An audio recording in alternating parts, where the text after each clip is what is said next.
Hello friends, welcome back to our channel Manakkar Asiriyar. இன்றைக்கி இந்த வீடியோவில் தமிழ்நாட்டில் 10th 11th 12th பொதுத் தேர்வு எழுதக்கூடிய மாணவர்களுக்கு சற்றுன்பு பள்ளி கல்வித்துறை மிகவும் முக்கியமான ஒரு தகவலை வெளியிட்டிருக்காங்க. பொதுத் தேர்வில் மாணவர்கள் என்னென்ன பண்ணணும், என்னென்ன பண்ணக்கூடாது அப்படின்னு சொல்லி ஒரு அப்டேட்டும், பப்ளிக் எக்ஸாமினேஷன் கண்டக்ட் பண்ணுறது எப்படி கண்டக்ட் பண்ணணும் அப்படின்னு சொல்லி ஒரு சில நாம்ஸ்லாம் கொடுத்துருக்காங்க.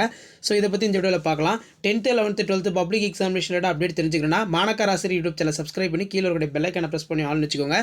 ஸோ சற்று முன்பு வெளியான தகவல், விதிகளுக்கு புறம்பாக தேர்வு பணியாளர்களை நியமிக்கக்கூடாது. +2 +1 பொதுத் தேர்வு வழிகாட்டுதல் வெளியீடு.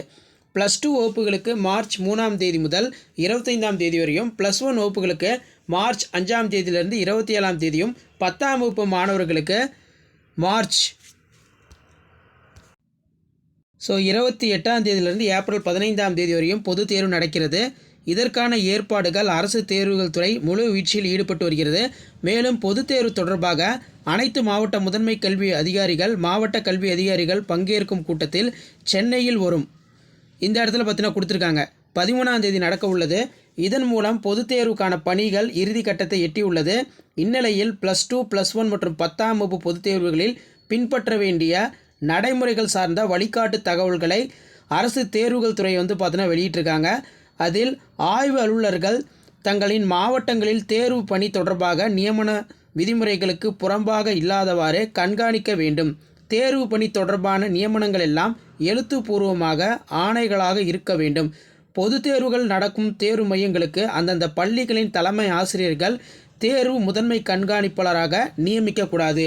ஸோ ஒரு ஸ்கூலில் HM இருக்காங்கன்னா, பப்ளிக் எக்ஸாமினேஷன் அங்கே நடக்குது, கவர்மெண்ட் எக்ஸாம் நடக்குதுன்னா அந்த ஸ்கூலில் இருக்கக்கூடிய HMஸே பார்த்தீங்கன்னா முதன்மை கண்காணிப்பாளர் இருக்கக்கூடாது, சீப்பாக இருக்கக்கூடாது அப்படிங்கிற மாதிரி சொல்லியிருக்காங்க. இதெல்லாம் இந்த ரூல்ஸ் எல்லாம் ஃபாலோ பண்ணி தான் எக்ஸாம் கண்டக்ட் பண்ணணும்னு சொல்லியிருக்காங்க. அதே மாதிரி முதல்வர்கள், துணை முதல்வர்கள், ஆசிரியர்கள் எந்த தேர்வு மையத்திற்கும் முதன்மை கண்காணிப்பாளராக நியமனம் செய்யக்கூடாது. தனியார் பள்ளி தேர்வு மையங்களுக்கு அரசு பள்ளி மற்றும் அரசு நிதியுதவி பெறும் பள்ளி தலைமை ஆசிரியர்களோ அல்லது அரசு பள்ளிகளின் மூத்த ஆசிரியர்களோ முதன்மை கண்காணிப்பாளராக நியமனம் செய்தல் வேண்டும் அப்படின்னு சொல்லியிருக்காங்க. மேலும் ப்ரைவேட் ஸ்கூலில் பார்த்தோன்னா இதுதான் மெயினாக அவங்க ஸ்ட்ரிக்டாக சொல்லியிருக்காங்க. அரசு பள்ளிகளின் மூத்த ஆசிரியர்களோ முதன்மை கண்காணிப்பாளராக நியமனம் செய்ய வேண்டும்.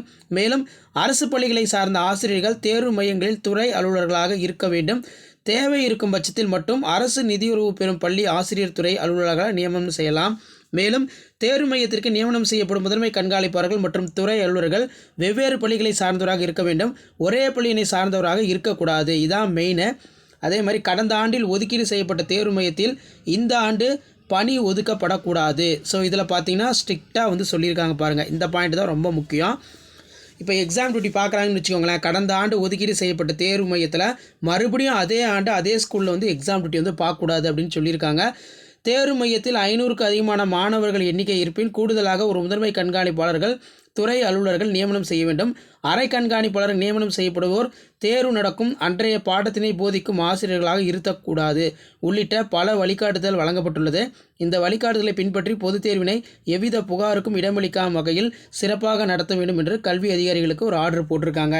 ஸோ அடுத்தடுத்த பப்ளிக் எக்ஸாமினேஷன் ரிலேட்டடாக நீங்கள் அப்டேட் தெரிஞ்சுக்கணும்னா மாணக்கர் ஆசிரியர் சப்ஸ்கிரைப் பண்ணுங்கள். வீடியோ ஃப்ரெண்ட்ஸ்க்கு ஃபார்வர்ட் பண்ணி பாருங்கள். தேங்க்யூ.